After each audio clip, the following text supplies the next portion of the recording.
Some nights change everything, nights that seem harmless until you realize, much later, they were the tipping point. On September 8, 2007, Las Vegas was on fire. Neon lights scorched the sky, music pulsed through the walls, and celebrities floated through the streets like overexposed ghosts. That night at Pure Nightclub, Cassie Ventura celebrated her 21st birthday. Diddy hosted. Britney Spears was there. At first glance, nothing unusual. A party, VIPs, camera flashes, glasses clinking, frozen smiles. But under the artificial lights, something felt off. Britney was there, sunglasses on at night, her gaze lost behind the lenses. Beside her stood Diddy, Dallas Austin, Paris Hilton. The photos exist. They're still circulating online today. But what they don't capture is the weight in the air, the fleeting glances, the strange tension that clung to every movement. Britney was already in the middle of a storm, freshly divorced from Kevin Federline, stalked relentlessly by paparazzi, haunted by the infamous head-shaving moment captured by the world. She was preparing for her big comeback. The next day, she was set to perform Gimme More at the MTV Video Music Awards. It was supposed to be her rebirth, but that night, she didn't sleep. According to Cassie, who took the stand in Diddy's ongoing trial, everything unfolded at that party. She testified that Diddy showed up with Dallas Austin and Britney Spears. Just that one sentence spoken in court was enough to drag the shadows of that night back into the spotlight. Because for years, a rumor has lingered, Diddy had a hookup with Britney that night, and it wasn't just a fling. A longtime associate of Diddy claimed he had bragged about that moment many times. He laughed, saying Britney was crazy in bed, totally out of control, one of his greatest conquests, another notch on the belt. But behind that bravado was a woman on the edge, fragile, unraveling, and already dangerously close to the breaking point. The next morning, September 9, 2007, Britney steps onto the stage at the MTV Video Music Awards. She's wearing a black sequined bikini, eyes vacant. Cameras from around the world are locked on her. This was supposed to be her comeback. Instead, it became her live breakdown. She looked lost, disoriented. She missed her choreography, lip-synced out of rhythm, barely keeping up. The criticism was brutal. Some called it the worst performance of her entire career. The audience watched in disbelief. Her fans were heartbroken. What most people don't know is that Britney had begged not to go on stage that night. In her 2023 memoir, The Woman in Me, she revealed that she had a panic attack backstage, hadn't slept, and felt pressured to perform. She wrote, "I knew it was going to be bad. I was a mess." But what she didn't say, and what Diddy's trial is now dragging back into the light, is what happened in the chaotic hours before that performance. Because this wasn't just a bad night, it may have been the final straw. What if Diddy's birthday party for Cassie was the catalyst? What if in that luxury Vegas suite, somewhere between the drinks, the flashing lights, and the forced laughter, something darker happened? According to a report from Shutterscoop, Diddy had been bragging for years about what he did with Britney that night, laughing, calling her wild and unhinged, saying he handled it. Several people close to him confirmed he told that story over and over, and yet no one ever challenged him. He was too powerful, untouchable, at the top of his empire. But now that empire is cracking. The Diddy of 2007 is not the Diddy of 2024. Since September, he's been held in a federal detention center in Brooklyn, charged with sex trafficking, racketeering, and transportation for prostitution. The charges are serious, and the past is catching up fast. In the courtroom, when Cassie brought up that infamous night, she didn't go into details. She simply stated that Britney was there, along with Dallas Austin, her ex-boyfriend, invited by Diddy. But the timeline is what makes things murky.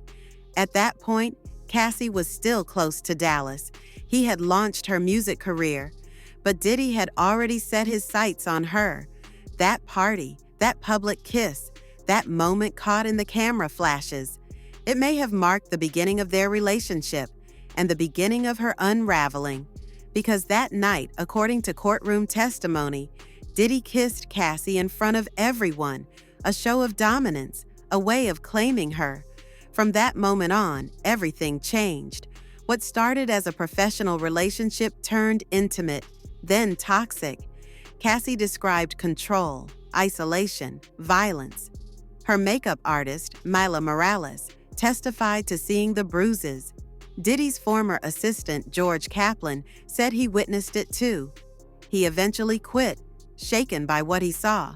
But what's most unsettling is the silence. Britney's silence. She has never spoken about that night, never mentioned Diddy in her memoir. Nothing, just photos, images of her that night, standing next to Diddy, looking lost, unsteady, and whispered stories of a man who bragged about taking advantage of a woman in distress to boost his own ego. A man surrounded by other women, other parties, other secrets. Britney's fans have never forgotten. That night in Las Vegas haunts them. And now that her name is resurfacing in one of the biggest scandals in the music industry, the questions are rising again. Was she just a guest? Or a silent victim caught in the spiral of a man too powerful to be stopped? What makes this entire case even more disturbing is the shadow cast by TriStar Sports and Entertainment. This is the same company that once managed Britney Spears' finances, and now it's being named in federal documents connected to the Diddy investigation. Lou Taylor, TriStar's founder, reportedly met Diddy back in the 1990s when he was just an intern at Uptown Records, a long-standing relationship that slipped under the radar until now. TriStar is also at the center of the illegal surveillance allegations that haunted Britney during her conservatorship. According to whistleblower Alex Vlasov, a former black box security employee, the company placed audio and video recording devices in Britney's home, including in her bedroom. Total surveillance.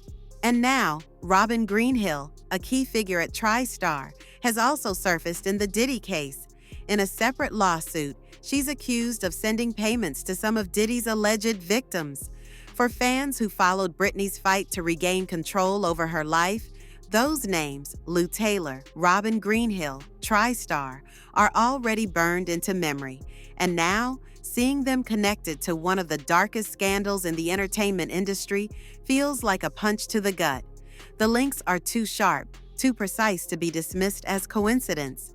So, the speculation is growing. What if Britney's 2008 breakdown, her hospitalization, her conservatorship, were all triggered in part by what happened that night? What if, unknowingly, she got pulled into something much bigger, into a web of control and abuse far beyond anything she imagined? Because this trial is no longer just about Diddy. It's peeling back the layers of an industry that protects its own, silences victims, and lets the scars multiply in the shadows. And if Britney Spears' name is coming up again today, it's not about a comeback album or a tour. It's because she might be another piece in a long-hidden puzzle of power, exploitation, and silence. There's something tragically surreal about this story. Britney Spears, the global pop icon adored by millions, may have been, unknowingly, collateral damage in a world built on excess, power, and control. Not a criminal, not an accomplice, just a vulnerable woman swept up in a machine far bigger, darker, and more calculated than anyone could imagine. What the photos from that night don't show, what the frozen smiles fail to capture, is the exhaustion, the fear, the instability. In some images, she clings to Diddy. In others, she stands in the middle of chaos, as if searching for something to hold on to. Nothing in her eyes suggests control. Everything screams distress. And then there's the chilling detail. The morning after that party, after her disastrous VMA performance, Britney began to unravel. Her fall accelerated. Within months, she lost custody of her children. Then came the conservatorship, the control of her life, her money, her choices. It all started right after that night. Diddy, meanwhile, kept throwing parties, kept ruling the entertainment world until the accusations started. Cassie, the others. The curtain was pulled back, and in the middle of this unraveling, Britney's name resurfaced, not to tarnish her image, but to understand, to ask the question no one has dared to say out loud: what really happened that night? Because as long as Britney stays silent, as long as Diddy remains unchecked, all we're left with are fragments, blurry photos, secondhand accounts, whispers behind closed doors, and the growing sense that what we saw on the surface was nothing compared to the truth underneath. A truth far more painful, far more human. Today, as Diddy faces justice and his empire crumbles, Britney Spears' name is coming up again with a new kind of weight. Not as just another rumor, but as a potential piece of a much bigger puzzle. And this time, the fans aren't forgetting. They remember every image, every detail, every moment of silence. We thought we knew everything about Britney's story. The documentaries, the testimonies, the end of her conservatorship. But what this trial is exposing is that shadows still remain, unexplored connections, familiar faces tied together in a network where abuse hid behind the flash of cameras and the illusion of success. What if everything we thought we knew was just a cover? What if the same system that crushed Britney behind the scenes is the very one catching up to Diddy now? This time, justice seems ready to listen, to connect the dots, to tear down the walls of silence. Britney Spears is a survivor, a woman who was exploited, surveilled, and silenced for years. And if her name is resurfacing now, maybe it's because the story refuses to close until the truth, the whole truth, is finally brought into the light.